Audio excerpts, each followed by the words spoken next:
ये बात जो ओम प्रकाश राजभर जो हनुमान जी के लिए प्रयोग कर दिए हैं, वही बात अगर कोई विपक्ष का नेता कह दिया होता तो अब तक ये भारतीय जनता पार्टी और देश विरोधी है, आरक्षण के विरोधी है, संविधान के विरोधी है, या बाबा साहब भीमराव अम्बेडकर के विरोधी है। ये हिंदुस्तान के व्यापक जनता के लिए 80, 85, 90% जनता के लिए सच माने में भगवान अगर कोई है तो अम्बेडकर साहब ही भगवान है। वहीं उनको समानता का अधिकार दिया है। अगर आज आरक्षण नहीं होता, आज उनके संविधान में आरक्षण नहीं मिला होता, आज उन्हें संरक्षण नहीं मिला, के द्वारा लिखित यह संविधान जब बना 1950 में देश में लागू हुआ, तब जाकर के उस संविधान के माध्यम से सबको समान अधिकार मिला, चाहे वो राजा हो चाहे रंगधर लोग रहे हैं। तभी अम्बेडकर और इस संविधान हमारे साथ बलिया के समाजवादी नेता कुबेरनाथ तिवारी जी हैं। मैं इनसे जानना चाहूँगा आज के डेट में अम्बेडकर जी को लेकर के और विधानसभा से लोकसभा तक इतना हू हल्ला हो रहा है, क्यों इस पर क्यों लोग राजनीति कर रहे हैं? आखिर में अम्बेडकर जी क्या गुनाह किए थे? अम्बेडकर जी ने सबको कुछ न कुछ दिया है। आज अम्बेडकर जी नहीं होते तो हमारे हाथ में माइक नहीं होता, अम्बेडकर जी नहीं रहे होते तो आज हम इतना सुंदर स्वेटर और कपड़ा पहन कर नहीं घूम पाते, अम्बेडकर जी नहीं होते तो जिन्होंने सरेआम लोकसभा के सभागार में बोला, उनकी बोलती नहीं आती। आज इनसे मैं जानना चाहूँगा कि आखिर में अम्बेडकर जी अपने ज़माने में कुछ गलत करके चले गए या सही किए? सादर प्रणाम। बहुत बहुत धन्यवाद। आप देखे होंगे लोकसभा में अमित शाह अम्बेडकर कई बार कह रहे हैं। आखिर में अमित शाह को क्या हो गया? अम्बेडकर जी को आप लोग संविधान की हमेशा बात करते हैं, समाजवादी लोग जहाँ देखा जाए तो संविधान लेकर के आज रोड पर भी उतर रहे हैं, विधानसभा से लेकर के लोकसभा तक उतर रहे हैं, विधानसभा भंग कर दी जा रही है। अम्बेडकर जी का संविधान कहाँ जा रहा है? अब देखिए, भारतीय जनता पार्टी और आरएसएस की जो नीतियां हैं, जो उनका एजेंडा है, वो कभी भी भारतीय संविधान और अम्बेडकर को कभी नहीं माने हैं। वो उनका जो है मानना है, जब अम्बेडकर साहब ने संविधान बना करके लागू किया था तब भी आरएसएस के और उससे संबंधित बड़े नेता उसका आलोचना किए थे। इसमें कहीं भारतीय संस्कृति नहीं है, इसमें हमेशा से वो इसकी आलोचना करते रहे हैं। वह मनुस्मृति के पक्षधर लोग रहे हैं, तभी अम्बेडकर और इस संविधान को नहीं माने हैं। अब सवाल यह है कि जो अमित शाह ने कहा है लोकसभा में, वह अपने एजेंडा के तहत वह बात कहें। अमित शाह ने जो कहा है कि एक अम्बेडकर का नाम लेना एक फैशन बन गया है, अम्बेडकर अगर इतना नाम भगवान का लेते तो 7 जन्मों तक स्वर्ग मिल जाता है, तो वो अपने एजेंडा के तहत ये बात कहें। यही उनकी एजेंडा है। अब चूँकि देखिए, आज़ादी से पहले हम आपको थोड़ा उस पृष्ठभूमि में लेना चाहेंगे। आज़ादी से पहले जब राजाओं का राज हुआ करता था, तब देश में कोई संविधान नहीं, कोई कानून नहीं, राजा के मुख से निकला हुआ शब्द ही कानून हुआ करता था। राजा यदि आपके ऊपर प्रसन्न है तो आपको आधा राजपाट दे देता था, राजा यदि नाराज है तो आपको सर कलम करने का आदेश दे देता था। राजा के मुख से निकले हुए कानून का, राजा के मुख से निकले हुए शब्दों का कहीं अपील नहीं था, कोई अपील नहीं कर सकता था।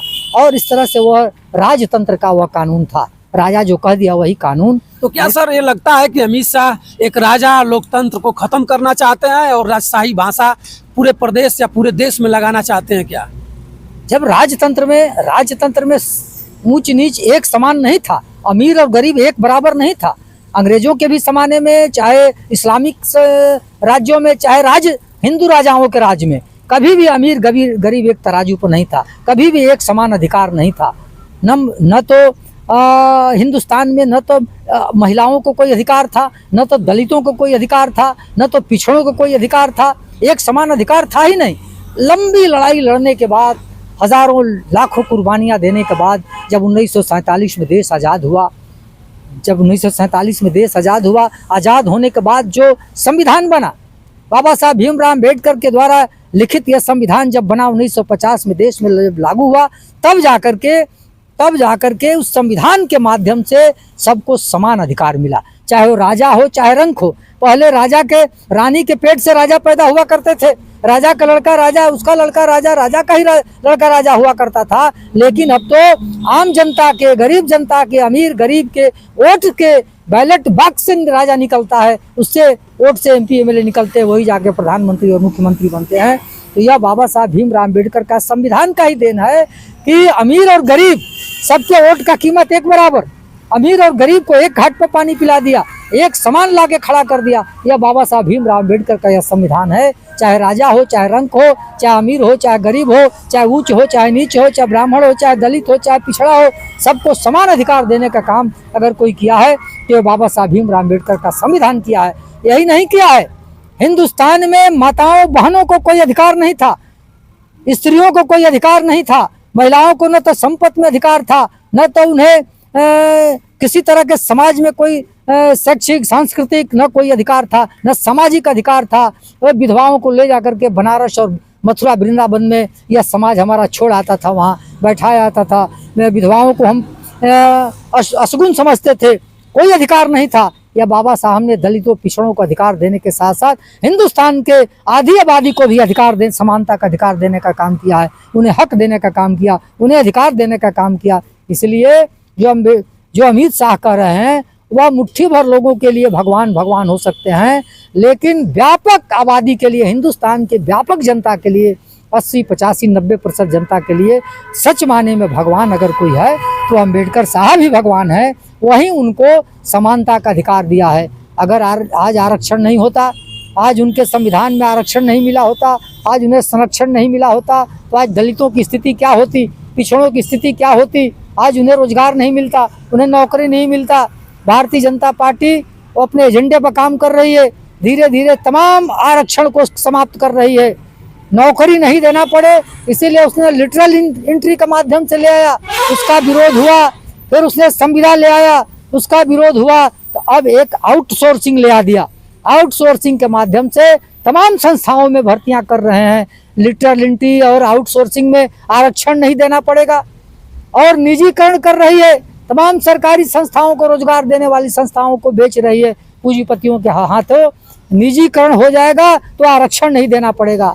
इसलिए यह सरकार गरीबों की विरोधी है, आरक्षण की विरोधी है, संविधान की विरोधी है, यह बाबा साहब भीमराव अम्बेडकर की विरोधी है। इसलिए संविधान हिंदुस्तान में फिर से उसी सैकड़ों साल पुरानी व्यवस्था, पद्धति, मनुस्मृति के आधार पर ले जाना चाहती है, जहां गरीबों को कोई अधिकार नहीं था। और सर जी, आप भी जिला पंचायत के सदस्य रह चुके हैं, 2 बार रहे हैं। क्या जिला पंचायत के सदस्य 3 महीने या 2 महीने के बाद जो पूरे जिले के सांसद, विधायक, MLC सब लोग रहते हैं, और उसमें कुछ ये भी होता है क्या कि उनका हक मार करके उनको मत दीजिए, उनका एप्लीकेशन लेकर उनको मत बोलने दीजिए, उसमें भी कुछ छोरा छानी होता है क्या? विधानसभा, जैसे विधानसभा बंद कर दिया गया, जो विधानसभा में विधायक अपने एजेंडे पर तैयार थे बोलने के लिए, स्थगित कर दिया गया। तो आप भी एक सदन के सदस्य रहे हुए हैं, आपके भी समय में ऐसा कुछ होता था? अब देखिए, ये अध्यक्ष के ऊपर निर्भर करता है, चाहे वो जिला पंचायत का अध्यक्ष हो, चाहे विधानसभा का अध्यक्ष हो, चाहे लोकसभा का अध्यक्ष हो। वह अपार पावर है। विधानसभा अध्यक्ष और लोकसभा अध्यक्ष को जब चाहे सदन का सत्रावसान कर सकता है, जब चाहे 2 दिन 4 दिन बढ़ा सकता है, वह उनके अधिकार क्षेत्र में आता है।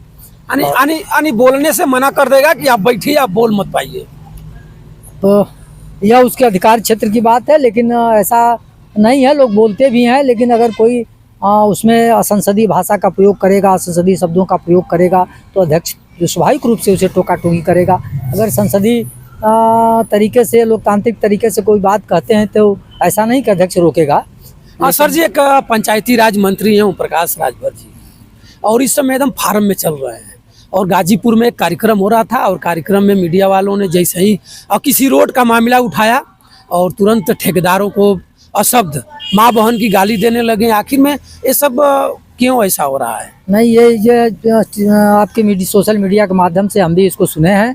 यह घोर ही निंदनीय है, उसकी मैं आलोचना करता हूं। एक जिम्मेदार पद पर बैठे हुए उत्तर प्रदेश सरकार के कैबिनेट मंत्री के मुंह से किसी को गाली देना यह शोभा नहीं देता है। अगर पत्रकार कोई सवाल कर दिया तो उसको शालीनता से उसका जवाब देना चाहिए। यह स्वाभाविक हो। पत्रकार तो जो सवाल सुना होगा, जो ठेकेदारों के माध्यम से जो बात आई होगी, वह सवाल मंत्री से कर दिया तो उस पर शालीनता से जवाब देना चाहिए। गाली गलौज एक तो मैंने बहुत नीचे स्तर का यह बात है। एक छोट भैया नेताओं की तरह उनका आचरण है। यही नहीं किए, हम तो अभी सोशल मीडिया पे ये भी सुने हैं कि हनुमान जी जो हमारे आराध्य देव हैं, जिन्हें शंकर का अवतार कहा जाता है, जिन्हें रुद्रावतार कहा जाता है, उस हनुमान जी को यह जाति में कह दिए कि यह राजभर जात में ये हनुमान जी पैदा हुए हैं। भला बताइए, इस पर ये भारतीय जनता पार्टी के ये अंधभक्त इस पर इनके शब्दकोश से शब्द खत्म हो गए। इनके भारतीय जनता पार्टी के लोग उस पर कोई आलोचना नहीं कर रहे हैं। अगर वही बात जो ओम प्रकाश राजभर जो हनुमान जी के लिए प्रयोग कर दिए हैं, वही बात अगर कोई विपक्ष का नेता कह दिया होता तो अब तक ये भारतीय जनता पार्टी और गोदी मीडिया धरती और आसमान को सर पर उठा लिए होते, हंगामा कर दिए होते, इनके आस्था पर चोट पहुंच गया होता। लेकिन अगर उनके सरकार के कैबिनेट मंत्री ने अगर हनुमान जी के ऊपर अशोभनीय टिप्पणी कर दिया है तो उनके आस्था कहीं आहत नहीं हुई है। हम तो आपके चैनल के माध्यम से यह मांग करते हैं कि यह सनातन धर्म पर और एक हिंदू देवता के खिलाफ अशोभनीय टिप्पणी किए हैं ओम प्रकाश राजभर जी, उनकी हम निंदा करते हैं। और मैं उत्तर प्रदेश सरकार से, मुख्यमंत्री से मांग करते हैं उन्हें अपने कैबिनेट मंत्रालय से उन्हें बर्खास्त करना चाहिए। हनुमान जी के खिलाफ जो अशोभनीय टिप्पणी किए हैं, हिंदू देवी देवताओं का अपमान किए हैं और हिंदू धर्म के मानने वालों के आस्था पर चोट पहुंचाए हैं। सर जी, 2027 में चुनाव आने वाला है विधानसभा का, और आप लोग हमेशा पूर्वांचल में बने रहते हैं। 2027 में ओम प्रकाश राजभर समाजवादी पार्टी में मिलान करेंगे या समाजवादी पार्टी के साथ रहेंगे, आप फिर भाजपा में रहेंगे? अगर आ जाते हैं तो फिर आप लोग एक्सेप्ट करिएगा? देखिए, ओम प्रकाश राजभर जी समाजवादी पार्टी में थे। विधानसभा के चुनाव में समाजवादी पार्टी से मिलकर के ही 6 MLA उनके जीते हैं। तो समाजवादी पार्टी में थे, कोई कारण नहीं था कि समाजवादी पार्टी छोड़ें। लेकिन पूरे हिंदुस्तान के पैमाने पर आप देखेंगे तो कोई पैसे के लालच से, कोई पद के लालच से और कोई CBI और ED के डर के लालच से भारतीय जनता पार्टी में चला जाता है।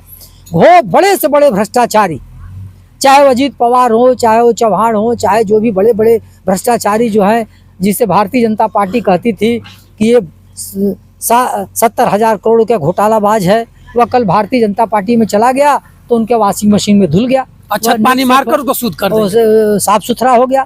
तो कोई डर के मारे से, कोई पैसे के लालच से, कोई पद के लालच से, तो उसकी इन्हीं चीज़ों में ओम प्रकाश राजभर जी, चाहे वह डर के मारे से, वो भी कई 100 करोड़ के मालिक हो गए हैं, उनके खिलाफ भी जांच बैठ जाती उस CBI और ED के डर के मारे से, या उत्तर प्रदेश सरकार में मंत्री बनने के लालच से।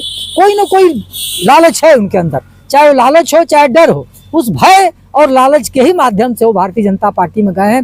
बाकी कोई वहाँ जा कर के संतुष्ट नहीं है, उनको कौन वहाँ कोई सम्मान नहीं मिल रहा है। अभी देखिए आशीष पटेल रो रहे हैं कि हमारे खिलाफ STF पड़ी हुई है, हमारे खिलाफ उत्तर प्रदेश सरकार के तमाम अधिकारी लगे हुए हैं, हमारे जान को खतरा है, ये रो रहे हैं लोग। जो जितने सहयोगी दल हैं वो भारतीय जनता पार्टी में जाके कोई खुश नहीं है, कोई संतुष्ट नहीं है, लेकिन सब लोगों के खिलाफ सबकी फाइल बनी हुई है, सबका फाइल वहाँ खुल जाएगा। सब लोगों के खिलाफ ED और CBI तैयार बैठी है, जो इधर उधर जाएंगे तो छापा पड़ जाएगा, जेल जाना पड़ेगा। उसके डर के मारे से सभी लोग वहाँ अपना पड़े हुए हैं, वो कहीं कहीं जाने वाले नहीं है, कहीं छोड़ने वाले नहीं है। तो मित्रों देखिए, हमारे साथ कुबेरनाथ तिवारी जी थे। कुबेरनाथ तिवारी जी ओम प्रकाश राजभर जी को लेते हुए कई लोगों का चिट्ठा खोला, कई लोगों से को बताया कि ये लोग कहीं ना कहीं जो भ्रष्टाचार से लिप्त हैं, जो धनुगाही किया है, उसके जांच के डर से भाजपा में शामिल है। भाजपा अच्छत पानी गंगा जी के पानी से नहवा धुला करके इनको शुद्ध कर दी है, और ये लोग शुद्ध रहेंगे। 2025 में फिर देखिए ओम प्रकाश राजभर जी या तो सपा में जाएंगे या भाजपा में जाएंगे या बहन जी के साथ आएंगे, कहाँ जाते हैं या अकेले लड़ेंगे, और फिर आने वाले समय बताएगा। तब तक आप चैनल में बने रहें, वीडियो को ज़्यादा से ज़्यादा लाइक, सब्सक्राइब, शेयर करें और वंशराज यादव का सादर प्रणाम स्वीकार करें। जय हिंद।